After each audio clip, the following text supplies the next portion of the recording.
ആളുകൾക്ക് പോലും അറിയാത്തതാണ് 4 ടൈപ്പോളം PCOD ഉണ്ട് എന്നുള്ളത്. First one is insulin resistance PCOD. നമ്മുടെ ജീവിതശൈലി കൂടുതലായിട്ട് കാർബോഹൈഡ്രേറ്റും ഷുഗറും അടങ്ങിയ ഭക്ഷണങ്ങൾ കഴിക്കുക, അതുപോലെ തന്നെ നമ്മുടെ എല്ലാ ഭക്ഷണ രീതിയിലുള്ള അൺഹെൽത്തി ആയിട്ടുള്ള കാര്യങ്ങൾ, ഇതൊക്കെ കാരണം നമുക്ക് ഇൻസുലിൻ റെസിസ്റ്റൻസ് വന്ന് അതുവഴി നമുക്ക് എന്ത് ചെയ്യും, നമ്മുടെ ഓവറിയിൽ മെയിൽ ഹോർമോൺ, പുരുഷ ഹോർമോൺ ആയിട്ടുള്ള ആൻഡ്രോജൻസ് കൂടുതലായിട്ട് പ്രൊഡ്യൂസ് ചെയ്യും. PCODയുടേതായിട്ടുള്ള എല്ലാ ലക്ഷണങ്ങളും കാണപ്പെടും. ഇതാണ് ഇൻസുലിൻ റെസിസ്റ്റൻസ് PCOD. ഇതാണ് കോമൺ ആയിട്ട് അധിക പേരിലും കാണുന്ന ഒരു type of PCOD. And then is inflammatory PCOD.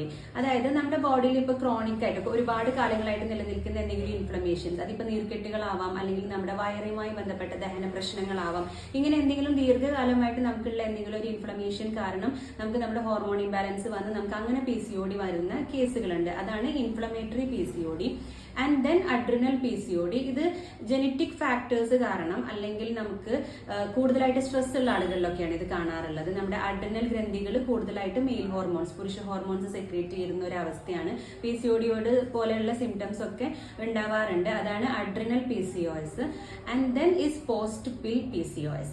ഇത് കോമൺ ആയിട്ട് കാണാറുള്ളത് ഈ ഹോർമോണൽ പിൽസ് അല്ലെങ്കിൽ കോൺട്രസെപ്റ്റീവ് പിൽസ് ഒക്കെ കൂടുതലായിട്ട് യൂസ് ചെയ്യുന്ന ആളുകളിൽ അതിന്റെ ഉപയോഗശേഷം അല്ലെങ്കിൽ അത് സ്റ്റോപ്പ് ചെയ്യുന്ന സമയത്തൊക്കെ PCODക്ക് സമാനമായ ലക്ഷണങ്ങളും PCODയുടേതായ ബുദ്ധിമുട്ടുകളും ഒക്കെ കാണാറുണ്ട്.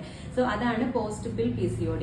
സോ നിങ്ങളുടെ ഏത് ടൈപ്പ് ഓഫ് PCOD ആണെന്ന് മനസ്സിലാക്കിയാൽ നിങ്ങൾക്ക് അതിന് പ്രോപ്പർ ആയിട്ടുള്ള ഡയറ്റും എക്സസൈസ് ഒക്കെ ചൂസ് ചെയ്ത് ട്രീറ്റ്മെന്റും അതിനനുസരിച്ച് തന്നെ ചൂസ് ചെയ്യാൻ പറ്റും. ഓക്കെ.